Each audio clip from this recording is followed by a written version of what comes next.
السلام علیکم ورحمۃ اللہ وبرکاتہ۔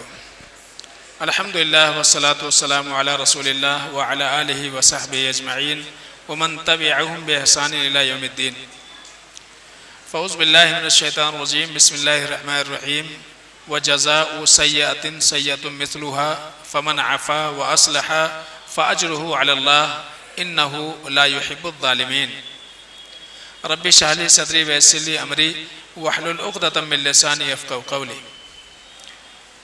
قابل قدر سامعین، اللہ کی توفیق سے 25واں پارہ آپ نے سماعت کیا۔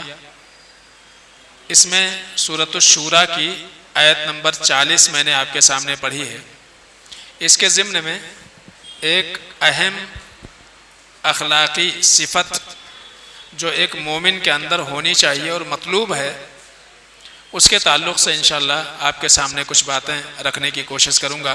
اللہ سے دعا ہے کہ العالمین ہم سب کو سمجھنے عمل کرنے کی توفیق عطا فرمائے۔ اللہ تعالیٰ نے اس دنیا میں ہر انسان کو مزاج کے اعتبار سے مختلف بنایا ہے۔ ہر ایک کا مزاج الگ ہے، ہر ایک کے طور طریقے الگ ہیں۔ اخلاقیات کے اعتبار سے کوئی اچھے اخلاق کا مالک ہے، کوئی اخلاقیات سے محروم ہے۔ کسی کو اللہ رب العالمین نے سمجھدار بنایا، کسی کو اللہ رب العالمین نے کم سمجھ والا بنایا۔ کوئی علم والا ہے، کوئی بے علم ہے۔ تو دنیا میں انسان صلاحیت کے اعتبار سے، ہنر کے اعتبار سے مختلف ہے، اور یہی وجہ ہے کہ کبھی کبھی مزاج کے اختلاف کی وجہ سے آپسی اختلافات بھی رونما ہو جاتے ہیں۔ اختلاف کا ہونا، چاہے رائے کے اعتبار سے اختلاف ہو یا کسی اعتبار سے جذبات اور مزاج کو لے کر کے کسی سے اختلاف ہو جائے، لین دین کا معاملہ لے کر کے کسی سے اختلاف ہو جائے۔ اختلاف ہونا یہ چونکہ ہم اجتماعی زندگی گزارتے ہیں تو اختلاف ہونا ایک لازمی امر ہے، لیکن اختلاف کے اوپر باقی رہنا یہ اچھا کام نہیں ہے۔ اختلاف ہوتے رہے گا، بغیر اختلاف کے ہمارا گزارا ہی نہیں ہے، اس لیے کہ مزاج سارے لوگوں کے ایک جیسے نہیں ہیں، ہر ایک کی سوچ ایک جیسی نہیں ہے، سارے لوگوں کے سوچنے کی اور صلاحیت الگ الگ ہے، سوچ و فکر کا زاویہ ہر انسان کا الگ الگ ہے۔ اس اعتبار سے آپس میں تنازع ہونا، اختلاف ہونا، جھگڑے ہونا یہ کوئی بعید بات نہیں ہے۔ اسی لیے ہمارے معاشرے میں مقولہ مشہور ہے کہ جب 4 برتن ہو تو وہ بجتے ہیں۔ تو ایسے ہی معاملہ انسانوں کا ہے، ہم آپس میں ایک دوسرے کے ساتھ مل جل کر کے رہتے ہیں، تو مزاج کے اختلاف کے اعتبار سے، رائے کے اختلاف کے اعتبار سے، سوچ و فکر کے زاویے مختلف ہونے کی وجہ سے ہمارے درمیان کیا ہوتے ہیں؟ اختلاف ہو جاتے ہیں۔ لیکن اختلاف کو طول دینا اور اس کو دائمی دشمنی کا ذریعہ بنا لینا، ایک دوسرے سے تعلقات توڑ لینا، ایک دوسرے سے دور ہو جانا، یہ ایک مومن کا طریقہ نہیں ہے۔ بلکہ اختلاف کیسے بھی ہوں، کتنے بڑے کیوں نہ ہوں، اس کو جتنا جلدی ہو سکے اس کو ختم کر لینا چاہیے۔ اسی میں ہر ایک کی بھلائی ہوتی ہے۔ کبھی کبھی معاملہ بہت چھوٹا ہوتا ہے، لیکن اگر انسان اس کو ختم نہ کرنا چاہے تو پھر وہ بڑے بڑے مقدمات میں تبدیل ہو جاتا ہے۔ حالانکہ بات بہت معمولی ہوتی ہے، اس کو چاہیں تو 2 منٹ میں ختم ہو جائے، لیکن 2 منٹ کیا، 2 سال، 10 سال، بلکہ آنے والی نسلوں کو بھی باقاعدہ انسان وصیت کر کے جاتا ہے کہ فلاں سے ہمارا کوئی ربط و تعلق نہیں ہونا چاہیے۔ تو اتنا زیادہ آدمی جو ہے دشمنی میں آگے بڑھ جاتا ہے، حالانکہ اس میں نقصان اپنا ہی ہے، اپنا ہی نقصان ہے، دینی اعتبار سے بھی، دنیاوی اعتبار سے بھی۔ اللہ فرماتے ہیں وَجَزَاءُ سَیِّئَةٍ سَیِّئَةٌ مِثْلُهَا۔ اسلام اس بات کی اجازت دیتا ہے کہ اگر کوئی آپ کا نقصان کرے تو اس نقصان کی بھرپائی اسی کے بقدر آپ کر لو، آپ کو اختیار ہے۔ برائی کا بدلہ برائی کے مثل ہونا چاہیے، یہ شریعت کا اصول ہے، ضابطہ ہے۔ اگر کوئی آپ کا نقصان کرتا ہے تو نقصان کی بھرپائی اس کے اوپر ہے، لازمی ہے، آپ وہ نقصان لے سکتے، اس سے آپ کا حق ہے۔ لیکن آگے اللہ فرماتے ہیں فمن عفا جو معاف کر دے، وَأَصْلَحَ اور آپس میں صلح کر لیں، فَأَجْرُهُ عَلَى اللَّهِ تو اس کا اجر اللہ رب العالمین کے اوپر ہے۔ کتنا ہے بتا ہی نہیں گیا، سمجھ گئے؟ اس کا مطلب بہت بڑا اجر ہے، بہت فائدہ ہے کہ ایک انسان درگزر والا رویہ اختیار کرے، معاف کرنے والا مزاج اپنا بنا لے، اس سے بہتر انسان کوئی نہیں ہو سکتا ہے۔ بظاہر معاف کر دینے والا بزدل نظر آتا ہے، لیکن وہ بزدل نہیں ہے، بلکہ وہ بڑے دل والا ہے۔ سمجھایا اس کو جاتا ہے جو عقل مند ہو، لیکن جو لوگ نادان ہوں ان سے اعراض کیا جاتا ہے، ان کے پیچھے نہیں پڑا جاتا۔ اس لیے قرآن میں جگہ جگہ بار بار یہ کہا کہ وَعَارِضْ عَنِ الْجَاهِلِينَ نادانوں سے اعراض کرو، ان کے باتوں پر، ان کے حرکات پر اگر آپ بھڑکیں گے تو کوئی فائدہ نہیں ہوگا، کیونکہ وہ نادان ہے۔ تو سمجھایا اس کو جاتا ہے جو عقل مند ہو، اصلاح اس کی جاتی ہے جو عقل مند ہو، لیکن جو نادان ہے اس سے کیا ہے، راستہ ہی بدل لے آدمی، اس میں بھلائی ہوتی ہے۔ تو یہ چیزیں ہیں عام طور سے۔ تو اسلام یہ کہتا ہے کہ ٹھیک ہے، برائی کا بدلہ برائی کے مثل ہونا چاہیے، یہ اسلام کا اصول ہے کہ آپ کے ساتھ کسی نے برا کیا ہے آپ اس کے ساتھ برا کر سکتے، لیکن اتنا ہی جتنا کہ اس نے برا کیا ہے، اس سے زیادہ نہیں۔ ایسا نہ ہو کہ آپ مظلوم کے کٹگری میں تھے اور آپ بدلہ لینے کے چکر میں کیا بن جاؤ، ظالم بن جاؤ، ٹھیک ہے؟ تو ظالم بن جاؤ۔ تو عام طور سے بدلہ لینے میں مساوی معاملہ ہونا چاہیے، اور یہ ممکن نہیں ہے، یہ جلدی ممکن نہیں ہوتا ہے کہ آپ کا بدلہ بالکل برابر سرابر کا ہو جائے۔ آپ کو کسی نے زور کا ایک چاٹا مار دیا، آپ کو بدلے میں چاٹا مارنے کا اختیار ہے، آپ مار سکتے ہیں، لیکن اس نے کتنے زور سے مارا ہے اور آپ کتنے زور سے ماریں گے کوئی پیمانہ اس کا نہیں ہے، اس کے لیے تو میٹر لگانا پڑے گا کہ کتنا پاور تھا اس میں۔ تو اسی لیے اسلام یہ کہتا ہے فمن عفا جو انسان درگزر کا معاملہ کر دے، وَأَصْلَحَ اور آپس میں صلح کر لے، فَأَجْرُهُ عَلَى اللَّهِ اس کے بعد اللہ فرماتے إِنَّهُ لَا يُحِبُّ الظَّالِمِينَ یاد رکھو ظلم کرنے والا انسان اس کو اللہ پسند نہیں کرتے ہیں، اور اسی طرح سے بدلہ لیتے ہوئے انسان اگر ظالم بن جائے اس کو بھی اللہ پسند نہیں کرتے ہیں۔ تو دونوں اعتبار سے ممانعت ہے، اور یہی وجہ ہے کہ اللہ کے رسول صلی اللہ علیہ وسلم نے خاص طور سے آپ کی زندگی میں دیکھیں گے تو عفو و درگزر کا معاملہ اللہ کے رسول صلی اللہ علیہ وسلم کی زندگی میں ہے۔ آپ کو ستانے والوں نے کس قدر ستایا، زبانی اعتبار سے، جسمانی اعتبار سے، روحانی اعتبار سے، ذہنی اعتبار سے، ہر طرح کی تکلیف اللہ کے نبی صلی اللہ علیہ وسلم نے صحیح ہے برداشت کیا ہے۔ لیکن آپ دیکھیں گے کہ زندگی میں کبھی جو ہے بہت کم ایسا موقع نظر آئے گا کہ اللہ کے نبی صلی اللہ علیہ وسلم نے کسی سے بدلہ لیا ہو، بلکہ اپنی ذات کے واسطے تو کبھی بدلہ لیا ہی نہیں۔ جہاں اللہ رب العالمین کے حرمت کی پامالی ہوئی، اللہ اور رسول کی مخالفت ہوئی، وہاں اللہ کے نبی صلی اللہ علیہ وسلم ناراض ہوئے، غصہ ہوئے، مقابلے پہ اتر کے آئے۔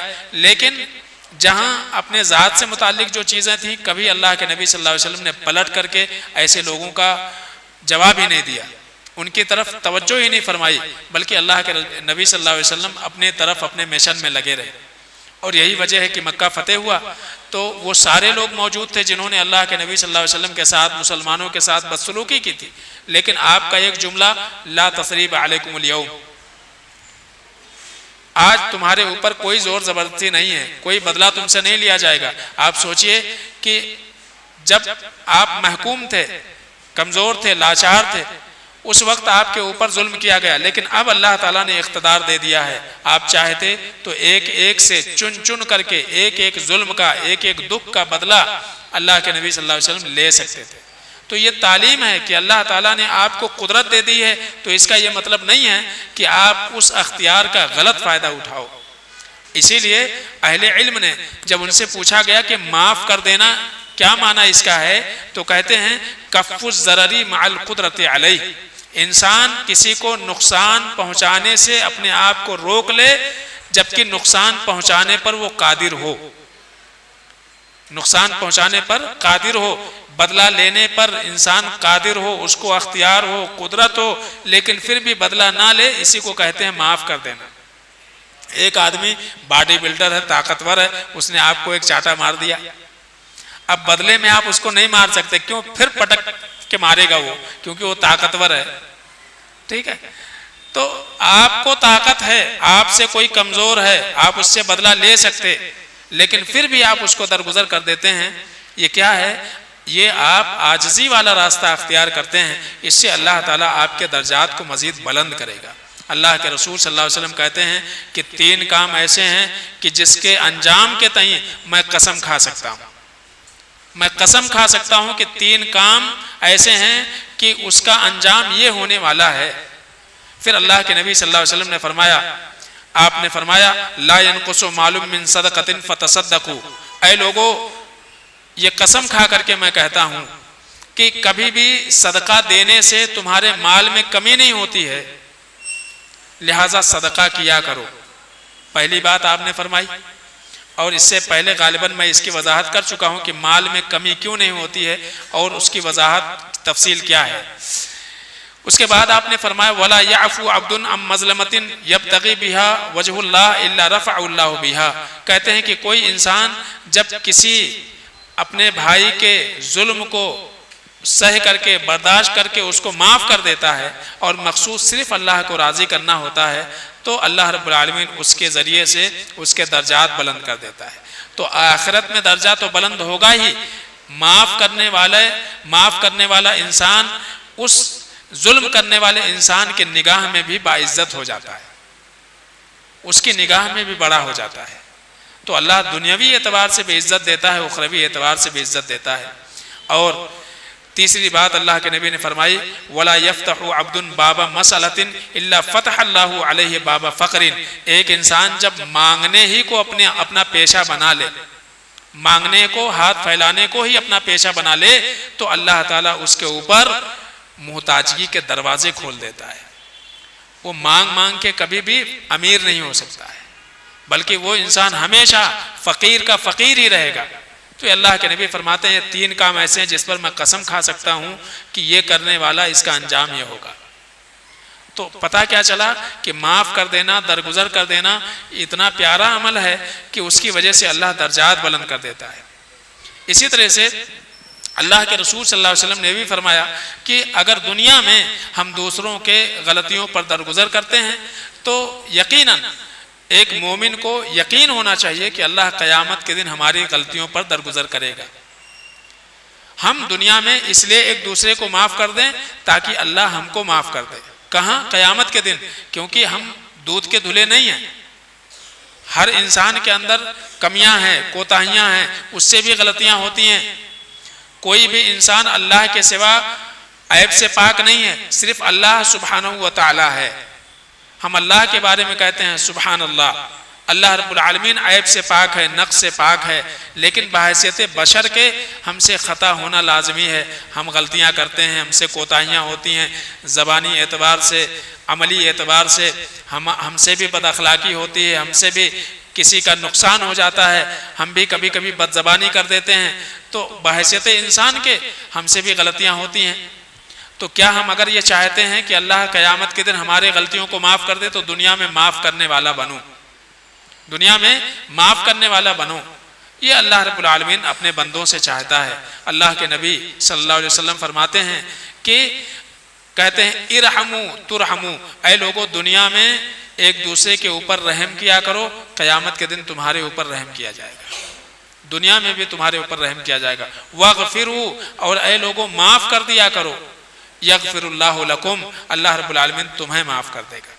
تو اگر ہم یہ چاہتے ہیں کہ ہمارے غلطیوں کو اللہ معاف کر دے، درگزر کر دے، تو دنیا میں ہمارا مزاج ایسا ہونا چاہیے کہ ہم بھی لوگوں کو معاف کریں، درگزر کریں۔ اپنے ضد کے اوپر، انا کے اوپر دیکھیے بدلہ لینے میں کیا ہے، آپ کے انا کو تسکین مل جاتی ہے، ٹھیک ہے، جس کو کہتے ہیں کہ ایگو سیٹسفائیڈ ہونا۔ آپ کا ایگو ہرٹ ہوا تو ذرا کیا ہو جاتا، بعد میں بدلہ لے لیے تو اطمینان ہو جاتا ہے۔ تو خالی دلی تسکین تو ہو سکتی ہے بدلہ لینے سے، لیکن اخروی اعتبار سے بہت بڑا نقصان ہوتا ہے۔ اگر ہم یہ چاہتے ہیں کہ ہم معاف کر دیں اور بدلہ نہ لیں اور اس کا بدلہ اللہ تعالیٰ آخرت میں ہم کو دے، تو اس سے بہترین کوئی انجام نہیں ہو سکتا ہے۔ تو لہٰذا یہ کوشش کرنا چاہیے۔ اور دوسری بات آپ دیکھیے، اللہ کے رسول صلی اللہ علیہ وسلم فرماتے ہیں کہ ہر پیر اور جمعرات کو جنت کے دروازے کھول دیے جاتے ہیں. اور بعض روایتوں میں ہے کہ بندوں کے اعمال اللہ کے سامنے پیش کیے جاتے ہیں. اللہ کے نبی فرماتے ہیں فَيُغْفِرُ لِكُلِّ عَبْدٍ لَا يُشْرِكُ بِاللَّهِ، ہر وہ بندہ جو اللہ کے ساتھ شرک نہیں کرتا، اللہ اس کے نام اعمال پہ توجہ ڈالتا ہے اور اس کے گناہوں کو معاف کر دیتا ہے. إِلَّا رَجُلًا كَانَتْ بَيْنَهُ وَبَيْنَ أَخِيهِ شَحْنَةٌ، لیکن وہ انسان کہ جو دو لوگ آپس میں ایک دوسرے سے دشمنی رکھتے ہیں تو ان کے نام اعمال کو اللہ وہیں پینڈنگ میں ڈال دیتا ہے، ان کے نام اعمال پر اللہ نگاہ ہی نہیں ڈالتا ہے اور فرشتوں سے کہتا ہے انظروا ہذین حتی یصطلحا، ان دونوں کے رجسٹر کو ایسے ہی رہنے دو، انتظار کرو، جب وہ صلح کر لیں گے آپس میں ان کا میل ہو جائے گا پھر ہم دیکھیں گے ان کے نام اعمال کے اوپر. آپ سوچئے کہ وہی رجسٹر جمع ہوتے جائے جمع ہوتے جائے جمع ہوتے جائے، سال بھر اگر آپ جو ہے صلح نہیں کرتے ہیں تو آپ سوچئے سال بھر میں کتنا رجسٹر اللہ کے سامنے جا کے پہنچا آپ کے گناہوں کا، وہ دفتر، اور اللہ معاف کرنے کو تیار نہیں، اس لیے کہ دنیا میں آپ ایک دوسرے کو معاف کرنے کو تیار نہیں.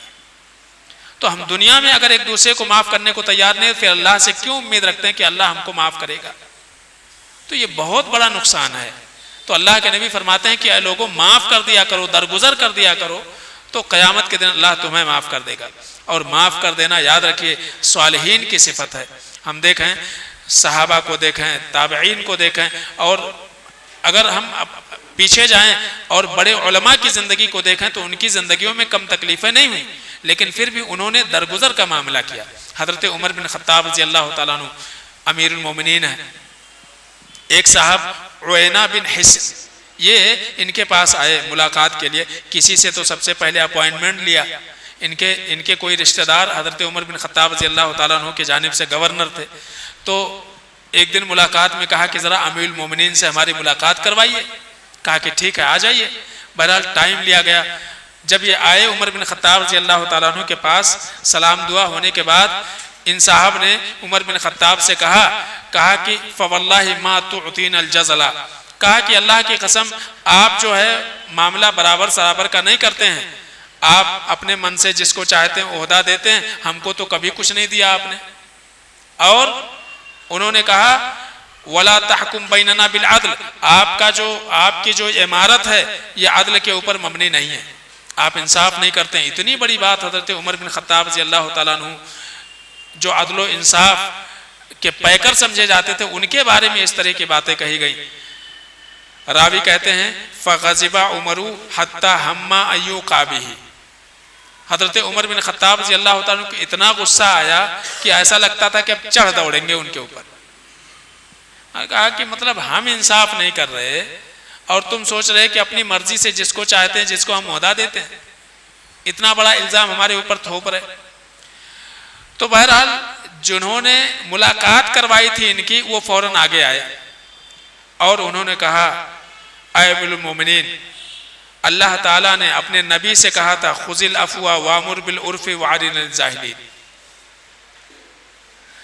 کہ معافی کو لازم پکڑیے اور بھلائی کا حکم دیجئے، جاہلوں سے اعراض کیجئے.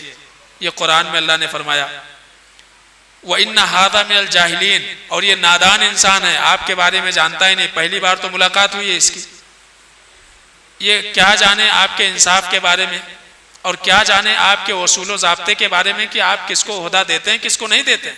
آپ کے پاس اصول ہیں اور ضابطے ہیں اس کے لیے، تو یہ کیا ہے؟ یہ جاہل ہے.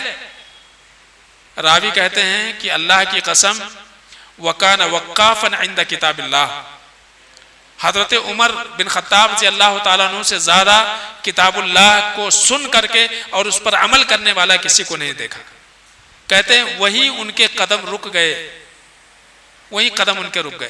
تو ہمارے سلف کا یہ معاملہ تھا کہ جب بات اللہ کی ہو، بات رسول اللہ کی ہو تو پھر وہ اس کو سنتے تھے، سمجھتے تھے. آپ دیکھیے امام احمد بن حنبل رحمۃ اللہ علیہ کی زندگی، معتصم خلیفہ معتصم نے آپ کو قید کیا، کوڑے مارے اور بہت ستایا، یہاں تک کہ اتنے کوڑے برسائے جاتے تھے امام احمد بن حنبل رحمۃ اللہ علیہ کے اوپر کہ بے ہوش ہو جاتے تھے. وہ کوڑا چیز کے بارے میں کہا جاتا ہے کہ اگر ہاتھی کو مار دیا جائے تو وہ برداشت نہ کر سکے، وہ بھاگ جائے، ایسا کوڑا مارا جاتا تھا۔ لیکن وہ کہتے ہیں خون بہ رہا ہے بدن سے، اور کیا کہہ رہے ہیں، وہ جب بھی مظالم ہوتے تھے ان کے اوپر تو کہتے تھے قد جعلت ابا اسحاق فی حل وعفا عنہ، کہتے ہیں کہ ابو اسحاق یعنی معتصم جو خلیفہ وقت ہیں، امیر المومنین ہیں، کہتے تھے ان کو میں نے معاف کر دیا اور ان سے میری کوئی دشمنی نہیں ہے۔ آپ سوچیے، اتنی سزا بھگتنے کے باوجود کہتے تھے ان سے ہماری کوئی دشمنی نہیں۔ دشمنی کس بات کی تھی؟ دشمنی تھی دراصل منہج کی۔ کیا قرآن اللہ کا کلام ہے یا قرآن مخلوق ہے؟ بس یہی جھگڑا تھا۔ وہ کہتے تھے قرآن کی ایک آیت لا کر کے پیش کر دو، اللہ کے نبی صلی اللہ علیہ وسلم کی ایک حدیث لا کر کے پیش کر دو جس سے ثابت ہو جائے کہ قرآن اللہ کا مخلوق ہے، میں مان لیتا ہوں۔ تو ہمارا تمہارا جھگڑا یہ دینی اعتبار سے ہمارا جھگڑا ہے، لہذا کہتے تھے جو کچھ تم جسمانی اعتبار سے مجھے تکلیف پہنچا رہے ہو یہ میں نے تم کو معاف کر دیا۔ تو یہ تو معاملہ تھا ہمارے سلف کا کہ ایک دوسرے کو کیوں معاف کر دیتے تھے۔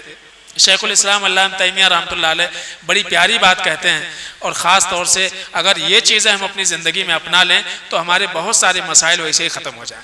شیخ الاسلام علامہ تیمیہ رحمۃ اللہ علیہ کہتے تھے فلا احب ان ينتصر من احد بسبب کذبہ علی او ظلم او عدوان، کہتے ہیں کہ میں بالکل پسند نہیں کرتا کہ کوئی انسان نے میرے تعلق سے جھوٹ باندھا ہو، بہتان لگایا ہو، میرے اوپر ظلم کیا ہو، میں اس سے بدلہ لینا پسند نہیں کرتا، میں بالکل پسند نہیں کرتا کہ اس سے بدلہ لوں۔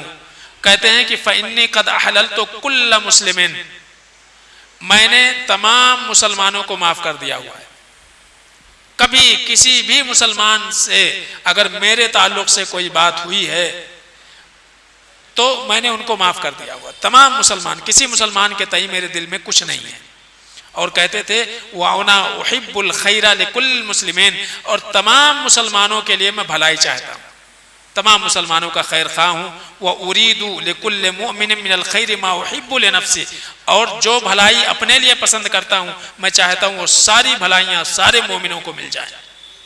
یہ جو ہے شیخ الاسلام علامہ تیمیہ کہتے تھے، اور کہتے تھے والذین کذبوا وظلموا فہم فی حل من جہتی، کہتے وہ تمام لوگ جنہوں نے میرے اوپر بہتان باندھا، میرے اوپر ظلم کیا، مجھے ستایا، ان تمام لوگوں کو میرے جانب سے معافی ہے، کوئی بدلہ نہیں، کوئی کینہ نہیں، کوئی کپٹ نہیں۔ یہ شیخ الاسلام علامہ تیمیہ رحمۃ اللہ علیہ کا معاملہ تھا۔ اللہ سے دعا کرو کہ العالمین ہم سب کو یہ توفیق عطا فرمائے۔ اسی طرح سے یاد رکھیے معاف کر دینا کسی کو، یہ قیامت کے دن جب اللہ رب العالمین کے سامنے ہم جائیں گے اور ہمارا حساب لیا جائے گا تو حساب و کتاب میں آسانی کا بھی سبب ہے، حساب و کتاب میں آسانی کا سبب ہے۔ اللہ کے رسول صلی اللہ علیہ وسلم نے فرمایا ثلاث من کن فیہ حاسبہ اللہ حسابا یسیرا وادخلہ الجنہ برحمتہ۔ اللہ کے نبی فرماتے ہیں 3 عادتیں اگر کوئی اپنے اندر پیدا کر لے، 3 عادتیں پیدا کر لے تو اللہ قیامت کے دن اس کا جب حساب لے گا تو بڑا آسان حساب لے گا، اور یقیناً اللہ رب العالمین ایسے انسان کو اپنی رحمت سے جنت میں داخل کرے گا۔ پھر اللہ کے نبی صلی اللہ علیہ وسلم نے فرمایا، جب صحابہ نے کہا وما ہی یا رسول اللہ، اے اللہ کے نبی صلی اللہ علیہ وسلم وہ 3 عادتیں، 3 خصلتیں، 3 صفات کیا کیا ہیں وہ بتائیے، تو اللہ کے نبی صلی اللہ علیہ وسلم نے فرمایا تعطی من حرمک، جو تمہیں نہ دے اس کو تم دو۔ کیا معنی ہوا؟ جو رشتہ دار آپ کے پاس نہ آئے اس کے پاس جاؤ، اپنے تعلقات بناؤ، تعلقات باقی رکھو، جو تم سے دور بھاگے اس کے قریب جاؤ، جو تمہارے ساتھ کبھی اچھا سلوک نہ کرے اس کے ساتھ اچھا سلوک کرو۔ تعطی امن حرمک، جو تمہیں محروم کرے تم اس کو نوازو، ایک صفت۔ اس کے بعد وَتَصِلُ مَنْ قَطَعَكَ، جو تم سے تعلقات توڑے اس سے تم تعلقات جوڑو، جو تم سے تعلقات توڑے اس سے تم تعلقات جوڑو۔ وَتَعْفُو عَمَّنْ ظَلَمَكَ، اور جو تمہارے اوپر ظلم کرے، تمہارے ساتھ برائی کرے، تمہارا نقصان کرے اس کو معاف کر دو۔ یہ 3 کام بہت ہی، یہ کہا جائے بہت ہی ہمت کا کام ہے، سب کے بس کی بات نہیں۔ فَإِذَا فَعَلْتَ ذَلِكَ تَدْخُلُ الْجَنَّةَ، اللہ کے نے فرماتے ہیں یہ 3 کام کر لو جنت میں داخل ہو جاؤ گے۔ تو جو ہم کو نہ دے ہم اسے دیں، جو ہم سے دور بھاگے، ہم سے تعلقات توڑے، اس سے تعلقات ہم جوڑیں، اگر کوئی ہمارے ساتھ برا کرے اس کو معاف کرنے والا مزاج ہم اپنا بنا لیں۔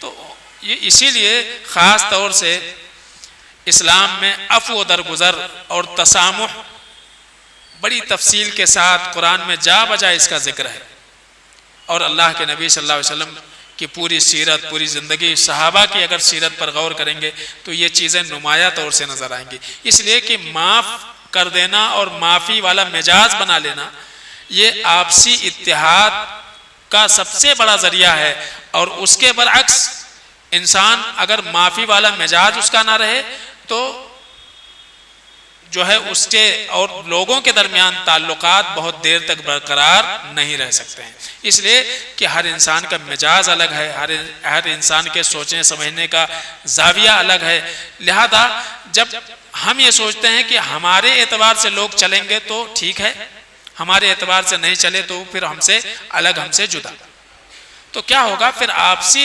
اتحاد جو مطلوب ہے وہ ہو ہی نہیں سکتی ہے۔ تو انسان جب درگزر والا معاملہ اپنائے گا اور ویسا اس کا مزاج ہو جائے گا تو پھر کسی کی بات سے اس کو تکلیف نہیں ہوگی، کسی کے بد زبانی سے، اس کے بد اخلاقی سے، اس کے نادانی سے آدمی جو ہے ہرٹ نہیں ہوگا، اس کا دل نہیں دکھے گا۔ ویسا انسان اپنا مزاج بنائے تو اس سے کیا ہوگا؟ وہ اس سماج اور معاشرے کا یقیناً ایک اچھا انسان بن کر کے رہے گا۔ اللہ سے دعا ہے کہ العالمین ہم سب کو یہ مزاج اپنے اندر اور یہ صفت اپنے اندر پیدا کرنے کی توفیق عطا فرمائے، آمین یا رب العالمین۔ السلام علیکم ورحمۃ اللہ۔